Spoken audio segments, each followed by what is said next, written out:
Dinimiz bizga Alloh taologa qanday ibodat qilishni va uningga qanday tashakkur etishni bildirgan. Shuningdek qilgan ibodatlarimizning maqbul, duo tilaklarimizning ijobat bo'lish vaqtlarini ko'rsatib bergan. Qadr kechasi, ya'ni Shabi Qadr ana shu xosiyatlik vaqtlardan biridir.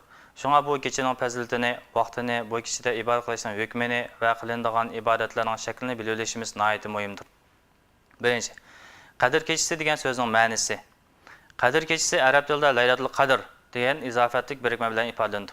Bu birikmedagi Laylatunning ma'nosi kecha degan bo'ldi. Al-Qadrning ma'nosi bo'lsa kuch, miqdor, daraja, saviya, qimmat, baho, o'rin, martaba, sharaf, ulug'liq, belgilash, hukm qilish deganlardan iboratdir. Bu ikki so'z birikib bir yilning kechalaridan bir kechaga ism bo'lgan. Bu bir kechaning Qadr kechasi deb atilishining sababini tuvandagi oyatda mundaq bayon qilindi. Yani inna anzalnahu fi laylatul qadr ve ma adraka ma laylatul qadr. Laylatul qadri hayrun min alfi shahr.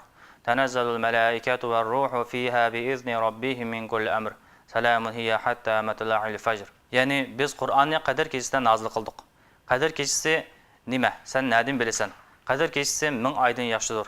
O kechada farishtalar va ruh Robbining ruxsati bilan har amr uchun tushadi. O tang yo'rg'onga qadar salom kechasidir. Qur'on Karim bu kechada nozil qilinib, bu kechani boshqa kechalardan ulug', boshqa kechalardan sharafli, boshqa kechalardan qadr qimmatli qilgan. Buningga asosan Qadr kechasi degan so'z ulug' kecha, sharafli kecha, qadr qimmatli kecha degan ma'nolarni ifodalaydi. Alloh taoloning Qadr surasining 3-oyatidagi Qadr kechasi 1000 oydan yaxshidir degan so'zi bilan Duhan surasining 3-oyatidagi biz Qur'onni muborak bir kechada nozil qildik degan so'zi bu ma'noni ifodalaydi. Şu bir yıl içinde bulunduğun işlerinin miktarı belirlendiğin ve şu bir yıl içinde bulunduğun işler yazıldığın bulgaçka o kecha Qadr kechasi deb atalgan. Buningga asosan Qadr kechasi degan so'z bir yillik ishlar taqdir qilingan kecha degan ma'noni ifodalaydi.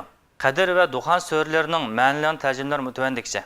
Hamim Ro'shan kitob bilan qasamki, biz Qur'onni muborak bir kechada nozil qildik. Chunki biz ogohlantiruvchimiz. O kechada har hikmatlik ish ayrildi.